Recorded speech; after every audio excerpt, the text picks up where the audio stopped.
Bago pa man uminit ang usapan tungkol sa katayuan ng kanyang pwesto, mahalagang linawin natin na si Senator Alan Peter Cayetano ay kakaupo lamang bilang bagong Senate President noong May 11, 2026, matapos mapatalsik si dating Senate President Vicente Tito Sotto III sa pamamagitan ng botong 13 hanggang 10. Gayunpaman, sa loob pa lamang ng kanyang unang linggo sa pwesto, nakaranas na agad ng matinding krisis at pambabatikos ang kanyang pamumuno. Narito ang mga pangunahing dahilan kung bakit marami ang nagtatanong sa katatagan at panganib ng kanyang liderato sa Senado. Una, ang gulo sa pag-aresto kay Senator Bato de la Rosa. Kasabay ng pag-upo ni Cayetano, pumasok sa Senado si Senator Ronald Bato de la Rosa upang humingi ng proteksyon o protective custody matapos ilabas ng International Criminal Court o ICC ang warrant of arrest laban dito. Nagkaroon ng tensyon at habulan sa loob mismo ng gusali ng Senado sa pagitan ng kampo ni De La Rosa at mga ahente ng NBI kasama si dating Senator Antonio Trillanes. Ipinag-utos ng bagong pamunuan ng Senado na i-detain ang mga ahente ng NBI, na nagdulot ng malaking isyong legal at institutional standoff sa pagitan ng Senado at ng mga law enforcement agencies.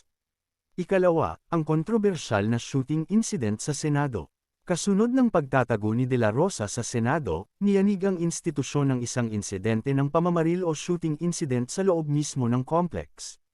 Nagdulot ito ng malaking katanungan sa seguridad at sa kakayahan ng bagong liderato na panatilihin ang kaayusan.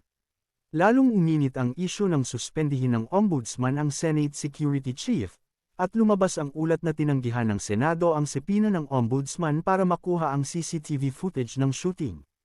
Pangatlo, panawagan para sa kanyang pagbibitiw o resignation. Dahil sa sunod-sunod na kontrobersya sa loob lang ng ilang araw, nagkaisa ang iba't ibang grupo, kabilang ang mga dating student leaders mula sa University of the Philippines, na opisyal na hilingin ang pagbibitiw ni Cayetano bilang Senate President. Binatikos nila ang tila paggamit sa Senado upang protektahan ang mga mambabatas na may kinakaharap na kaso sa labas. Pang-apat, ang papasok na impeachment trial ni VP Sara Duterte. Formal nang natanggap ng Senado ang Articles of Impeachment laban kay Vice President Sara Duterte, at nagconvene na ang Senado bilang isang impeachment court ngayong Lunes, May 18, 2026. Bagamat mariing itinanggi ni Cayetano na ang pagpapalit ng liderato ay disenyo upang harangan o paboran ang impeachment, ang kanyang pagiging independent na may malalim na kasaysayan sa alyansang Duterte ay patuloy na binabantayan ng publiko at ng minorya sa Senado. Sa tradisyon ng Senado, ang pwesto ng Senate President ay nakasalalay sa pleasure of the majority, 13 votes.